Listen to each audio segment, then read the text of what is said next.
काही माझ्या नवऱ्याला पाहिलं का हो? हो पाहिलं ना. कुठं होते हो? तिथे कीर्तन चालू होतं. टीव्ही सेंटरला होते का? तंबाखू खात बसले काय नाही, नाही, मला काही 50 वर्ष झाले आता आमच्या लग्नाला. बघा ह्या दीक्षितबाईचा नवरा ना सगळं ऐकतो, बैस म्हणजे बसतो, म्हणजे उठतो, पण माझा नवरा काही ऐकत नाही होत आहे म्हणून कंटाळा आले. पण मला आता ना वेगळं निघायचं. कशासाठी वेगळं निघायचंय? काय म्हणाले? अगो वेगळं निघायचंय, थोडं संसारात राहून परमार्थ करायचं मला.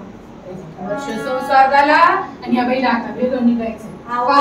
आज वाटतं नवीन लग्न झालं की लगेच सून मुलगा वेगळे होते. मला तर 50 वर्ष झाले आता. थोडं तरी वेळ काढून त्या भगवंताचं नामस्मरण करायचंय मला, त्याच्यासाठी वेगळं निघायचंय. आणि मी सांगते तसं ऐका बरं का? बरोबर.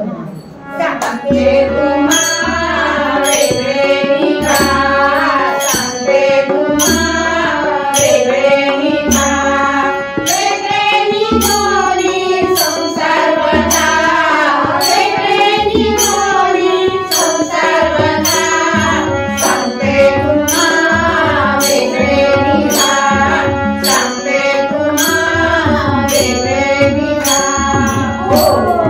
संसार कविता शिवले भारी, सासू सासरा घातला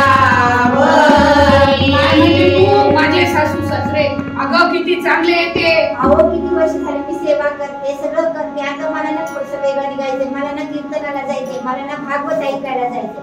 म्हणून म्हणते आता तुम्ही म्हणता सासू सासरे घातले बरी. सासू सासरे म्हणजे कोण? नाथांनी सांगितलंय सासू म्हणजे दुर्बुद्धी. जेव्हा आपण माळ घेऊन जपत बसतो पण आपलं लक्ष ह्या माळाकडे राहत नाही, जातं कुठं? अगं बाई सुनबाई दूध तू गेला. ती दुर्बुद्धी रूपी आहे सासू. आणि सासरा म्हणजे कोण?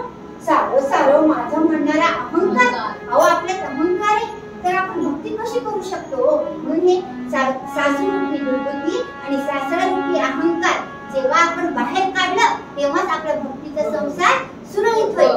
म्हणून म्हणते सांगते तुम्हा वेगळे निघा, सांगते तुम्हा वेगळे निघा, वेगळे निघोनी संसार बघा, वेगळे निघोनी संसार बघा, सांगते तुम्हा वेगळे निघा, सांगते तुम्हा वेगळे निघा.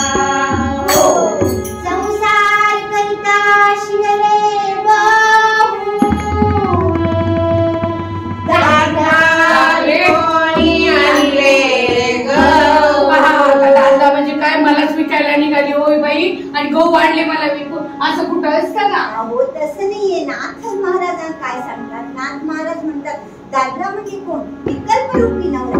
विकल्परूपी नवरा जेव्हा आपण बाहेर काढलं तेव्हा आपल्या भक्तीचा संसार सुरळीत होईल. म्हणून म्हणते सांगते तुम्हा वेगळे निघा, सांगते तुम्हा वेगळे निघा, वेगळे निघोनी संसार बघा, वेगळे निघोनी संसार बघा, सांगते तुम्हा वेगळे निघा, सांगते तुम्हा वेगळे निघा. संसार करिता डगमगले नंदा विकल्या चौघी बाई आता माझ्या नंदा काय बाबा हे काय झाले? काय तुम्हाला काय बाजारालाच विकायला निघाली? भक्तीचा संसार करायचा, वेगळं निघायचं. आता नणंद नणंद म्हणजे कोण? नंद देणारी नणंद देते का कधी? देते का? नाही.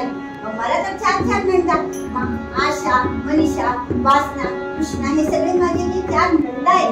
त्यांना जेव्हा मी माझ्या मनातून निघून टाकलं तेव्हाच माझा भक्तीचा संसार सुरळीत होईल. म्हणून म्हणते सांगते तुम्हा वेगळे निघा, सांगते तुम्हा वेगळे निघा, वेगळे निघोनी संसार बघा, वेगळे निघोनी संसार बघा, सांगते तुम्हा वेगळे निघा, सांगते तुम्हा वेगळे निघा.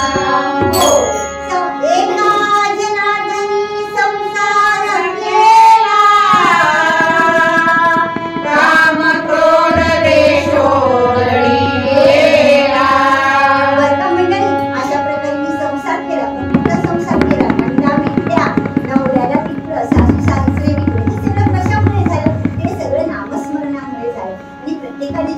गुरु केला पाहिजे. गुरु बिन कौन बताए वाट, सद्गुरु सारिखा असता पाठी राखा, इतराचा लेखा कोण करी, म्हणून जीवनात आपण गुरु केला पाहिजे. हो आजकाल बायका बाहेर बसतात आणि ह्याच त्याच चाडी करतात, पण करते सोडा.